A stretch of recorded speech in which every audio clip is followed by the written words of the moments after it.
में रणदीप सिंह सुरजेवाला को अगर राजनीति में जिंदा रहना है, देखो रणदीप सिंह सुरजेवाला को लोग कहते हैं वो राजनीति का बड़ा चाणक्य है, लेकिन मैं उसको एक दूसरी दृष्टि से देखता हूँ, शायद उनको चुभे मेरी बात। भूपेंद्र सिंह हुड्डा जो चलता है तो उसके पीछे 20-30 विधायकों की सोच चलती है, लेकिन रणदीप सिंह सुरजेवाला ठीक है ऊपर अपनी एक विशेष पहचान बना ली उन्होंने, लेकिन नीचे जमीनी स्तर पर वो लीडर नहीं बन पाए। उनके पास वो खुद तो विधायक है नहीं है, साथ में 2-4 विधायक के रूप नरवाना जो ग्राउंड उन्होंने छोड़ा है, मतलब हमारे हरियाणा में भी कहते हैं अगर आप सुन्ना खेत छोड़ोगे तो उसका बर्बादी क्या है। तो नरवाना के अंदर जो उन्होंने सुन्ना छोड़ा तो हालात यहाँ तक आए, विद्या राणी की दोनों बारी जमानत जब्त हुई है, दोनों बारी वो रणदीप की जमानत जब्त, विद्या राणी की जमानत जब्त नहीं है। वो आप ये मान के चलो कि वो जमानत जब्त तो रणदीप सिंह सुरजेवाला है। लेकिन हमारे नरवाना के अंदर सज्जन सिंह के बारे में ये तो जानकारी है कि हिसार से, इससे आगे ये जानकारी नहीं है कि वो किस फैमिली से हैं, वो हिसार में उनका मकान कहाँ पर है, क्या उनका स्टेटस। नरवाना से नहीं है सज्जन जी।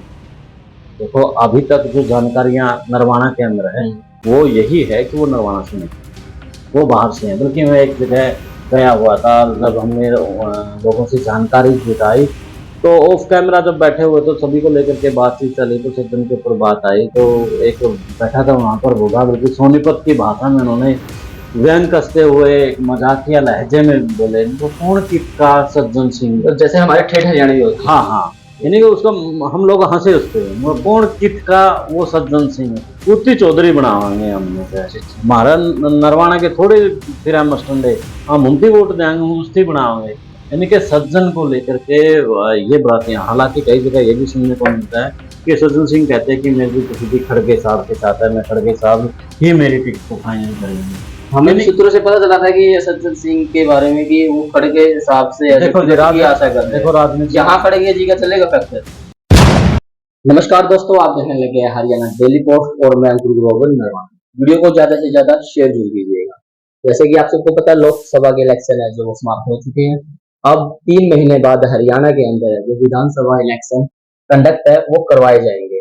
तो ऐसे में हरियाणा और नरवाना पे जो राजनीतिक चर्चा उस पे करने के लिए हमारे साथ है जो हमारे सीनियर पत्रकार है कुलदीप खंडेलवाल जी, जो विशद न्यूज पेपर के चीफ एडिटर है, आज हमारे साथ जुड़े हैं। उनसे बात करेंगे क्योंकि कांग्रेस को लेकर गुटबाजी है, हरियाणा ही नहीं नरवाना विधानसभा के अंदर भी है जो गुटबाजी देखने को सुनने को आए दिन हमें जो मिलती रहती है। तो इन सभी विषयों पर चर्चा करने के लिए हमारे साथ कुलदीप खंडेलवाल जी है। स्वागत है सर हमारे हरियाणा डेली पोस्ट चैनल पर। सर सभी आपके जो दर्शक हैं उनको नमस्कार जी। सर तबीयत कैसी है सर? बिल्कुल बढ़िया, सब बढ़िया सर, बिल्कुल बढ़िया। मैं बता देता हूँ सर, सर इंडियन पॉलिटिक्स में जो है बड़े अच्छी पकड़ है जो ये रखते हैं और इनकी जो एनालिस्ट होती है उस पर सरकार की भी नजर होती है। मात्र 4-5 चैनल हरियाणा के अंदर, उनमें सर का जो चैनल है, सर की जो एनालिस्ट जो वीडियोज होती है उन पे सरकार भी नजर रखती है। सर जैसे हरियाणा के अंदर कांग्रेस की जो गुटबाजी चलती रहती है आए दिन देखने को मिलती है, तो ऐसे में हम नरवाना विधानसभा की बात करते हैं कांग्रेस को लेकर। बहुत से ऐसे टिकार्थी है जो टिकट लेकर रात को सोते हैं, कई तो ऐसे भी जो विधायक के सपने लेकर सोते हैं। तो क्या कुछ लगता है टिकट किसे मिलेगी तो किन कारणों से जो वो टिकट के भागीदार हैं? अंकुर, सबसे पहले आपका बहुत बहुत धन्यवाद, आपने आपके मंच पर मुझे बुलाया। तो नरवाना की राजनीति की बात करें तो नरवाना की राजनीति एक महज एक छोटी सी विधानसभा नहीं है। अगर हम यहाँ के इतिहास के अंदर जाएं तो इतिहास ने यहाँ से बड़े बड़े नेता दिए, हॉट सीट रही है, हॉट सीट रही है। यहाँ से मुख्यमंत्री से लेकर के कैबिनेट मंत्री और जो शिक्षण संस्थान है बड़े बड़े, यानी कि आसपास के क्षेत्र विश्व से आज डेवलप है। लेकिन नरवाना विधानसभा एक एजुकेशन का हब भी रहा है उस समय में, तो इसलिए यहाँ पर बड़े बड़े नेता बड़े बड़े मंत्री इस धरती पे दिए हैं। टेकचंद मैन से लेकर के शमशेर सिंह सुरजेवाला, जिन्होंने नरवाना की धरती को पानी और रोजगार से सींचा। और आज के वर्तमान परिस्थितियों की अगर हम बात करें तो आज भी नरवाना विधानसभा एक महत्वपूर्ण विधानसभा होती है, क्योंकि नरवाना विधानसभा के जो आसपास के जो विधानसभा क्षेत्र है वो मायने रखती है। अब नरवाना के अंदर 2019 के चुनाव में रामनिवास सूरजाखेड़ा चुनाव जीते हैं। जी। तो इस बीच उसके जो आसपास चाहे उकलाड़ा विधानसभा है चाहे टोहाना विधानसभा है, तो आप देख लीजिए कि उकलाड़ा की विधानसभा पर इफेक्ट डाला, वहां पर जेजेपी आ जाती है और फिर टोहाना में भी जेजेपी आ जाती है। कहने का मतलब यह है कि नरवाना विधानसभा का एक अपना बड़ा वजूद है।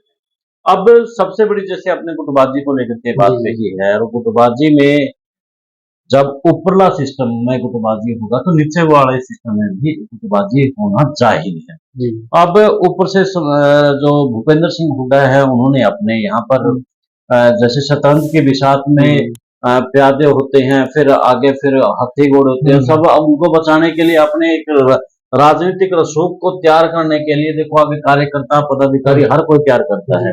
तो इसी प्रकार भूपेंद्र सिंह हुड्डा ने अपने यहाँ पर कार्यकर्ता पदाधिकारी तैयार किए जो टिकार्थी के रूप में अब शक्ल ले चुके हैं। दूसरी तरफ रणदीप सिंह सुरजेवाला, रणदीप सिंह सुरजेवाला का ये जो घड़ रहा है वो इसी धरती ने उनको उस वक्त विधायक बनाया जिस वक्त यहाँ पर इनेलो का गढ़ होता था और सीएम सामने टक्कर देता जी। था। अगर वहां से चुनाव वो हार जाते तो कहीं ना कहीं उसका जो राजनीतिक ग्राउंड है वो कम डाउन होता चला जाता। तो कहने का मतलब यही है कि लाला गौरीशंकर हो चाहे जो भी हो, अभी तक का इतिहास यही रहा है कि यहाँ अच्छा इसके बाद हम गुटबाजी को लेकर के जो बात कर रहे थे, रणदीप के बाद अब हमारी शैलजा जी चुनावी मैदान वो लोकसभा से सांसद जो चुनी गई है।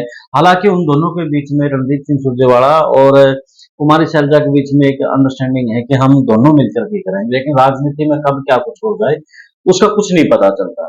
लेकिन एक मैं रोकना चाहूंगा, गुटबाजी की जैसे बात आपने हुड्डा गुट की बात की है या शैलजा या रणदीप की गुट की, टिकटार्थियों में कौन किसके गुट का है और कौन से किसके, मैं उस पे आऊंगा, ये मैं उस पे आऊंगा। उससे पहले मैं एक और अभी फिल्म के अंदर एक किरदार आया है उसकी भी अगर हम बात नहीं करेंगे तो हमारा विश्लेषण कहीं ना कहीं अधूरा रहेगा, और वो किरदार के रूप में चौधरी वीरेंद्र सिंह आए जी। चौधरी वीरेंद्र सिंह को लेकर के बेशक से ये कहा जाए कि चौधरी वीरेंद्र सिंह बीजेपी में जाने के बाद उसकी कांग्रेस के अंदर पैठ कम होगी, लेकिन हम अक्सर देखते हैं कि कोई भी अपना परिवार का सदस्य अगर घर में आता है देखो उनको मान सम्मान मिलना लाजमी होता है, और जो कार्यकर्ता है और जो उनके ऊपर पैठ है वो थोड़ी बहुत तो देखो ज्यादा नहीं तो थोड़ी बहुत तो वो काम करेगी। अब हम बात करें सबसे पहले भूपेंद्र सिंह हुड्डा की गुट की, तो भूपेंद्र सिंह हुड्डा के गुट की तरफ जहाँ एक तरफ सुमन बेदी है तो दूसरी तरफ संजीव कल्याण भी, जो कि उनके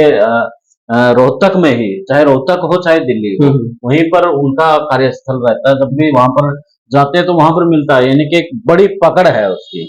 और जो सुमन बेदी है, सुमन बेदी यानी कि जब कांग्रेस की सरकार थी तो वो कांग्रेस के साथ थी, जब बीजेपी की सरकार आई तो बीजेपी के साथ खड़ी हो गई। अब उन्हें लग रहा है कि हरियाणा के अंदर अब बदलाव होना निश्चित है, तो उन्होंने अब कांग्रेस का दामन थाम लिया है और कांग्रेस से वो अपनी आकर के उन्होंने टिकट को लेकर के हुंकार भर दी हुड्डा गुट से। इसके बाद बात करें रणदीप सिंह सुरजेवाला की, रणदीप सिंह सुरजेवाला का देखो ये घड़ रहा है, उसकी जन्मस्थली तो कर्मस्थली सब यहाँ पर रही है, उन्होंने अपने ऊपर जाकर के पैठ बनाई है, तो उनकी कोशिश यही रहेगी कि मैं यहाँ से कम नरवाना के अंदर अपना जो टिकट ही है उसको मैं टिकट दिलवा करके उम्मीदवार बनाऊं, लेकिन अब की बार उनके लिए यहाँ से टिकट दिलवाना बड़ा मुश्किल सा नजर आ रहा है। चहेते को वो चहेते को यहाँ उम्मीदवार बनाना चाहेंगे, लेकिन उनके लिए अब की बार रहा आसान नहीं है, क्योंकि कर्नाटका चुनाव है, चाहे फिर ये इससे पहले मध्य प्रदेश के प्रभारी रहे थे, वहां पर की परफॉर्मेंस ना के बराबर रही। कर्नाटक में तो मिला है ना तो मध्य नहीं, वहां पर भी अगर लोकसभा की हम बात करें वो विधानसभा चुनाव में से अगर विधानसभा के चुनाव की बात करें तो वहां पर डीके शिव कुमार के साथ खड़गे प्रियंका गांधी ने ही चुनावी कमांड वहां पर संभाली थी, और अब इनके सामने एक चौधरी वीरेंद्र सिंह भी आ गया है, चौधरी वीरेंद्र सिंह का भी अपना एक रुतबा है और उसके साथ में उसका टिकटार्थी है रामनगर, वो भी काफी समय से उनके साथ है। तो रणदीप सिंह सुरजेवाला की लाइन में हाल फिलहाल जहाँ किताब सिंह नंबरदार है, उसके बाद विद्या रानी है, उसके बाद सतवीर सिंह दमदैन है, और एक दो और अमनदीप बेलरखा भी है, और संजीव एक लड़का हो रहा ढाणी से, उसका मेरा नाम ध्यान नहीं है, इनके अभी उसकी लाइन में भी एक बड़ी लाइन है रणदीप से। हाँ, और विद्या रानी पहले 2 चुनाव यहाँ से लड़ चुकी है और एक मोटी बात और बता देता हूँ यहाँ की नरवाना के टिकटों को लेकर के। जब 2009 के अंदर, तब मैं राजनीति पत्रकारिता के क्षेत्र में नहीं था, तो हम जानकारियां तो रखते थे उस वक्त भी। तब वो यहाँ से लग रहा था कि बलदेव को टिकट मिलेगी, उसको मिलेगी, उसके मिलेगी, लेकिन ऊपर से एकदम नाम आता है रामपुर लोट का। हर कोई हैरान हो जाता है कि रामपुर लोट तो यहाँ था ही नहीं सीन में, ये कहाँ से आ गया। इसके बाद 2014 का चुनाव आप लीजिए। 2014 के चुनाव में भी आपने जो कयास लगा रहे थे, पत्रकार लगा रहे थे, दूसरे लगा रहे थे, उस समय अशोक तंवर भी एक मजबूत पोजीशन में थे क्योंकि वो सांसद थे। तो कहने का मतलब है कि 2014 में लंबी लाइन के बीच से विद्या रानी आ जाती है, उसको भी कोई जानता नहीं था।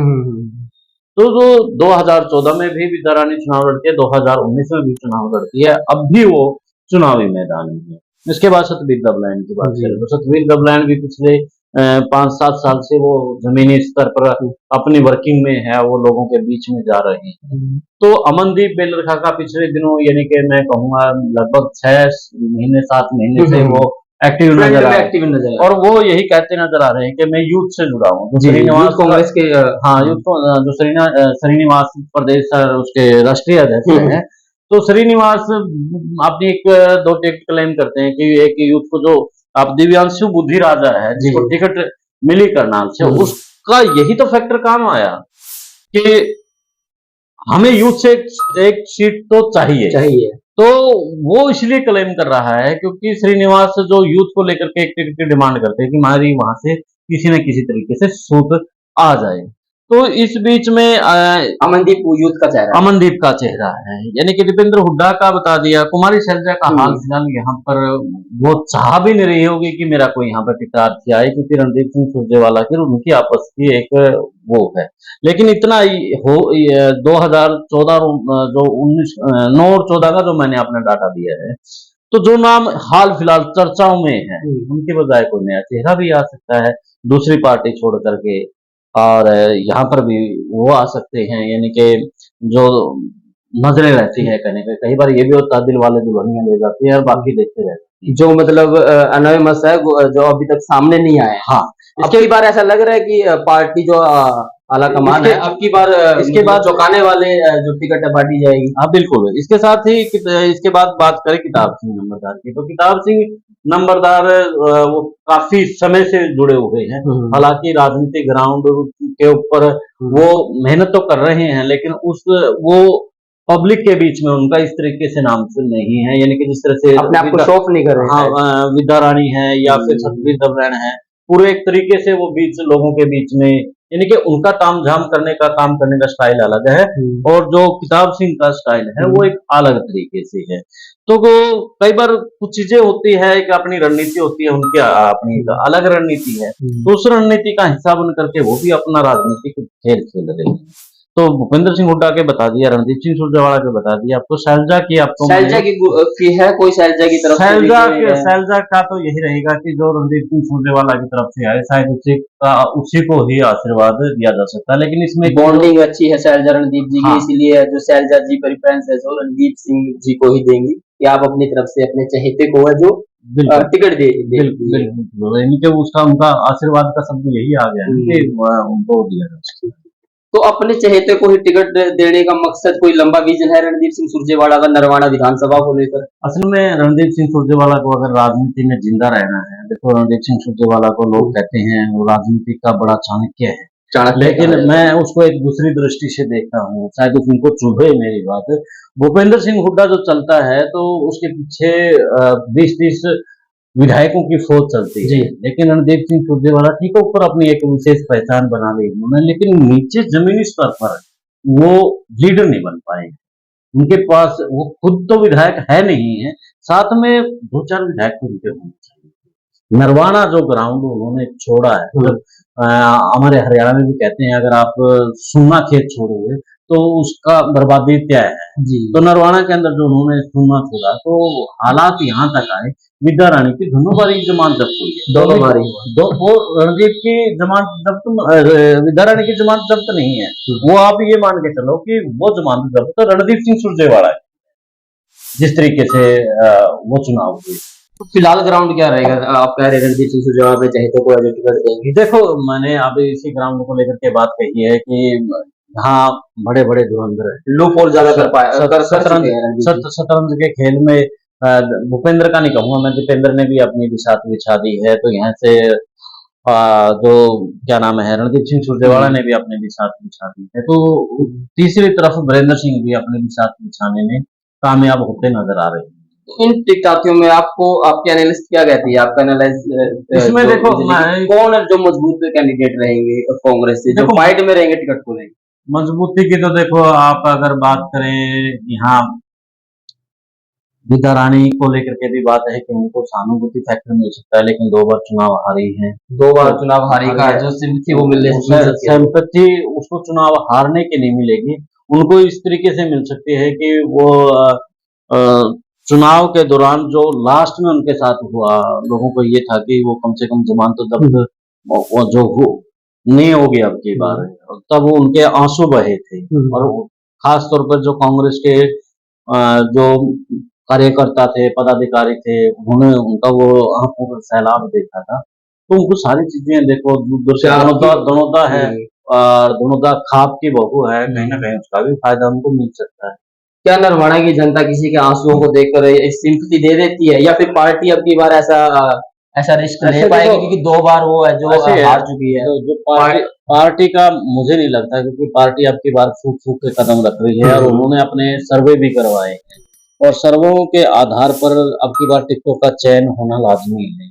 क्योंकि पीछे जो हमने चुनाव देखे हैं 2019 के चुनाव, अगर 2019 के चुनाव में आपसदारी ना चला करके वो ठीक टिकटों का वितरण करते तो कहीं ना कहीं उनको फायदा सत्ता में जो लोग आ सकते। शैलजा जी ने अभी भी कहा था लोकसभा में, ये सच्चाई है। सही तरीके से वितरण होता है। मैं आपको देखो, अगर हम बात करें यहाँ से टोहाना से वीरेंद्र सिंह बाबली, नरवाना से रामनिवास खेड़ा, ईश्वर सिंह, ये तमाम जो चेहरे थे ये कांग्रेस के चेहरे तो थे और वो जाकर बीजेपी के अंदर ज्वाइन किया और ये बने भी, और वो बने भी। तो आप बात कर लीजिए यहाँ के उकलाना की, अगर उकलाना के अंदर ठीक टिकट होते हुए इतना होता, वहां पर नरेश सेलवाल ने बगावत की, उस बगावत के कारण से वहां से कांग्रेस हारी।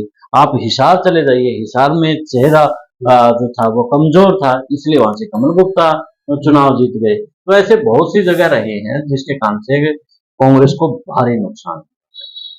तो सर ऐसे में जैसे कि आपने कहा है कि 2 बार विद्या रानी जमानत जब्त हुई है, आपकी बार सिंपैथी गेन वो कर सकते हैं, लेकिन हाईकमान है आपकी बार बड़े उसमें स्ट्रॉन्ग मूड में है, वो किसी की सिफारिश या किसी की अप्रोच के बगैर ही टिकट यहाँ पर देना लाजमी समझे, क्योंकि आपकी बार इलेक्शन है जो बड़ा फाइट का इलेक्शन है, क्योंकि 5 लोकसभा की है जो बीजेपी की है, 5 है जो कांग्रेस की जो आई है, सीट आई है। देखो अंकुर, इसमें एक चीज और मैं कहूंगा, जब हम लोग बैठते हैं पब्लिक के बीच में बैठते हैं, राजनीतिक लोगों के बीच में बैठते हैं, तब एक बात यही निकल करके आती है कि विद्या रानी को लेकर के, विद्या रानी को लेकर के बात कर रहे तो मैं विद्या रानी पे एक बात दे रहा हूँ कि विद्या रानी को अब की बार इनेलो टिकट दे सकती है। पिछली बार भी ऐसा ही हुआ था, उनको जेजेपी की तरफ से ऑफर था, लेकिन उन्होंने कांग्रेस की टिकट लगभग फाइनल मानी हुई थी कि मेरी टिकट होगी और वो जेजेपी में। यहाँ पे बड़ा अलग से खुलासा कर रहे हैं कि तो इनेलो से भी टिकट उनको मिलने की संभावना रह सकती है, क्योंकि जो बसपा का और क्या नाम है इनेलो का जो गठबंधन हुआ है, और उस गठबंधन में देखो विचारधारा की बात करें, जाट और रविदास समाज दोनों ही खिलाफ रहे हैं बीजेपी के। तो ऐसे में उन्हें यहाँ से अगर कांग्रेस में थोड़ी सी भी ये लगा कि नहीं जीतने वाले और अभय सिंह चौटाला उचाना से चुनाव लड़ रहे हैं, तो उसका फायदा कहीं ना कहीं उनको मिल सकता है। उचाना से अभय सिंह चौटाला इधर से ही हो जाएगी तो इम्पैक्ट पड़ेगा। 2019 के चुनाव बीजेपी का मेथड की बात हो, बीजेपी आप पिछले जब क्या नाम है छत्तीसगढ़ लोकसभा, इसके विधानसभा के चुनाव थे, मध्य प्रदेश, राजस्थान, वहां पर उन्होंने सांसदों को टिकट दे दी। हल्ला हुआ कि बीजेपी कमजोर है, ये है, वो एक रणनीति का हिस्सा है। जब आपके एक विधानसभा के अंदर एक बड़ा चेहरा चुनाव लड़ रहा है, तो आप एक बात को मान के चलिए कि जो आसपास की 5-6 सीटें हैं, उन 5-6 सीटों के ऊपर वो प्रभाव डालती है, तो वो एक खेल रहता है। तो ऐसे में दुष्यंत चौटाला ने वहां तो चाणा से चुनाव लड़ा था, तो यहाँ पर impact पड़ा। हाँ। देखो अब एक चीज है, रामनिवास खेड़ा यहाँ वाल्मीकि समाज से थे। वाल्मीकि समाज का जो वोट बैंक था दुष्यंत को शिफ्ट हो गया, जो जाट वोट बैंक था वो यहाँ पर उसका हो गया। इनके एक दूसरी विधानसभा को उन चीजों के ऊपर असर डालता है।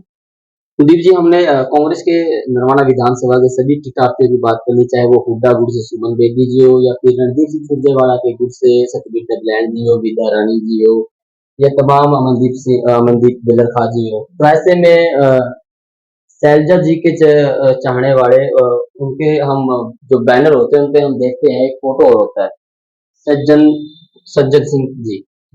वो इस दौड़ में कितने आगे हैं, या ये इस दौड़ में अभी लेट चले हैं, या अभी ये कहीं पे अभी स्टे किए हुए हैं, क्या कुछ कहेंगे? अंकुर, एक देखो, विधायक होता है वो जनप्रतिनिधि होता है, और जनप्रतिनिधि का मतलब ये होता है कि हर किसी का उसको रखवाला मान के चलो, हम अगर हम अपनी हरियाणवी भाषा में, और वो रखवाला हम लोगों के बीच का होना चाहिए, ये लोग कहते हैं जी। और जब हमें रात को भी कोई दिक्कत हो गई तो हम लोग चाहेंगे कि हमारे विधायक जी, हमारे एमसी हो, चाहे हमारा पंच हो, चाहे हमारा सरपंच हो, हम एक आवाज के साथ वो हमारे साथ खड़ा हो। लेकिन हमारे बीच का आदमी जो हमारा जनप्रतिनिधि है उसको लेकर के हमें यही नहीं पता कि वो कहाँ का है, क्या उसका फैमिली बैकग्राउंड है। राजेश खन्ना की एक मूवी देखी होगी आपने, आज का एमएलए है शायद, उसमें राजेश खन्ना जी एक बड़ी बेहतर बात कहते हैं, उसमें कहते हैं कि जब हम रिश्ता देखते हैं, रिश्ता करते हैं, तो हम देखते हैं कि जो सामने वाला जिससे हमारी रिश्तेदारी हो रही है उसका हम कुंडली देखते हैं, हम उसके आसपास के वो देखते हैं, क्योंकि हमें वोट देना है और उसे अपना जनप्रतिनिधि बनाना है। बैकग्राउंड जानना बहुत बैकग्राउंड जानना उनका बहुत जरूरी है। तो इसी प्रकार से देखो, अब हमें अपना जनप्रतिनिधि चुनना है तो उसके बारे में हमें जानकारी होनी चाहिए। लेकिन हमारे नरवाना के अंदर सज्जन सिंह के बारे में ये तो जानकारी है कि हिसार से, इससे आगे ये जानकारी नहीं है कि वो किस फैमिली से हैं, वो हिसार में उनका मकान कहाँ पर है, क्या उनका स्टेटस। नरवाना से नहीं है सज्जन जी। देखो अभी तक जो जानकारियां नरवाना के अंदर है वो यही है कि वो नरवाना से नहीं, वो बाहर से है। बल्कि मैं एक जगह गया हुआ था, जब हमने लोगों से जानकारी जुटाई तो ऑफ कैमरा जब बैठे हुए तो सभी को लेकर के बातचीत चली, तो सज्जन के ऊपर बात आई, तो एक बैठा था वहां पर बोला, बल्कि सोनीपत की भाषा में उन्होंने व्यंग कसते हुए एक मजाकिया लहजे में बोले, इनको कौन कितका सज्जन सिंह, तो जैसे हमारे ठेठ हरियाणवी होते हैं। हाँ हाँ, यानी कि उसका हम लोग हंसे उस पे, कौन कितका वो सज्जन सिंह, कुत्ती चौधरी बनावांगे हम लोग, हमारा नरवाना के थोड़े फिर हम मस्टंडे, हम उनकी वोट देंगे उसकी बनाओगे। यानी कि सज्जन को लेकर के ये बातें, हालांकि कई जगह ये भी सुनने को मिलता है कि सज्जन सिंह कहते हैं कि मेरी प्रसिद्धि खड़गे साहब के साथ है, मैं खड़गे साहब ही मेरी टिकट को फाइनल करेंगे। हमें भी सूत्रों से पता चला था कि सज्जन सिंह के बारे में कि वो खड़गे साहब से देखो आशा कर, देखो राजनीति यहाँ खड़गे जी का चलेगा फैक्टर नहीं, असल में देखो हाईकमान है, तो हाईकमान एक टिकट का पूरा प्रोसेस है, स्क्रीनिंग होती है, हाईकमान उसके ऊपर फैसला लेता है, वो सारी चीजें ठीक है। लेकिन हाईकमान भी ये चीज तो देखता है कि उसकी राजनीतिक बैकग्राउंड, अब नरेंद्र मोदी तो है नहीं है वो कि वो किसी भी लोकसभा क्षेत्र में चला जाए, वो कहीं से भी, अब चौटाला परिवार का सदस्य भी नहीं है वो कि वो कहीं से भी जाए, वहाँ कहीं से भी चुनाव लड़ दे। तो ये खासियत चौटाला फैमिली में या फिर गांधी परिवार में है, राहुल गांधी भी वायनाड जाकर के चुनाव लड़े, या फिर नरेंद्र मोदी के पास गुजरात से आकर के सीधे वाराणसी से चुनाव लड़ते हैं। तो वो रही सज्जन सिंह की बात, देखो जो नरवाना के अंदर इस बात को लेकर के बड़ी नेगेटिविटी है कि वो उकलाना से लड़ रहे हो, हिसार से तो नजदीक उनके उकलाना है और रिजर्व भी है, वो इस दौड़ में बहुत पीछे हैं, वो इस दौड़ में काफी पीछे, या फिर जबरदस्ती इस दौड़ में है। कुछ लोग तो ये कहते हैं कि सज्जन सिंह का सिर्फ एक ही मेथड है कि यहाँ से वो अपना चेहरा दिखाते रहे, अगर सरकार आ गई तो कहीं से चेयरमैन पद या कुछ ना कुछ उन्हें मिल जाएगा। तो सज्जन सिंह को लेकर के ये डबल माइंडेड गेम से चल रहे हैं सज्जन, ये चलता है। तो टिकट के लिए कोई ग्राफ नहीं है नरवाना के। देखो अगर हम टिकट तो देखो पार्टी ने देनी है, लेकिन जो चर्चाएं हैं और एक राजनीतिक विश्लेषक चीजों को तोलता है, मापता है, उसके अनुसार अगर हम देखें तो उनका ग्राउंड नरवाना में नहीं नजर आ रहा है, बल्कि उसके लोग पीछे से उससे खींचते भी है, उसे ये भी कहते हैं कि कौन कड़ेगा और उड़ाएगा ना, तभी तो लोग वहन कस रहे हैं। कौन कहाँ का आ गया हमारे घर में हाँ, आके जो चौधर कर रहे हैं। और ये बात आपने सही की, अपने में से ही है जो कोई बनता है तो हमें ये होता है कि अपना है। एक बात बताओ, आप किसी गांव का सरपंच का चुनाव होता है तो सरपंच के चुनाव में अगर कोई बाहर का आ जाए तो एक बार तो इन्हें कहा कि बाबा हम तुम्हारा ना चुनाएंगे। जी जी जी। तो परिवार को इकट्ठा किया जाता है, फिर चुनाव का एक प्रोसेस है, शादी का भी एक प्रोसेस जी, है जी। कि सबसे पहले अपने को मनाया जी जाता जी है। अपनों को उससे पूछा जाता है कि क्या करना है, मैं चुनाव में खड़ा हो रहा हूँ, अब मेरे साथ है कि नहीं। अब उसका यहाँ परिवार नहीं तो किससे पूछेगा। तो ये थे हमारे साथ कुलदीप खंडेलवाल जी, विश्व प्रेम न्यूज के चीफ एडिटर। बड़ी अच्छी है जो पकड़ करते हैं राजनीतिक पॉलिटिक्स पर। नरवाना विधानसभा को लेकर जो कांग्रेस के टिकटार्थी है, सर ने बड़े अच्छी से बेखूबी है जो बात रखी है और बताया है अपनी एनालिसिस से कि हुड्डा जो गुटबाजी है और जो रणदीप सिंह सुरजेवाला जी गुटबाजी है, तो देखने वाली बात रहेगी टिकट है जो किन्हीं मिलेगी। टिकटार्थी कांग्रेस के अंदर बहुत है, चाहे वो हुड्डा गुट हो या फिर रणदीप सिंह सुरजेवाला गुट हो। तो आप भी कमेंट सेक्शन में अपनी राय जरूर रखिएगा कि जो 2024 का विधानसभा इलेक्शन है, नरवाना से कांग्रेस की है जो टिकट किसे मिलेगी और कौन यहाँ का है जो विधायक भी कौन बनेगा, आप ये भी कमेंट कर सकते हैं। वीडियो को ज्यादा से ज्यादा शेयर जरूर कीजिएगा। फिर मिलते हैं नेक्स्ट वीडियो और नेक्स्ट एक नए विश्लेषण के साथ, नए एनालिसिस के साथ। तब तक के लिए राम राम, जय हिंद, जय भारत।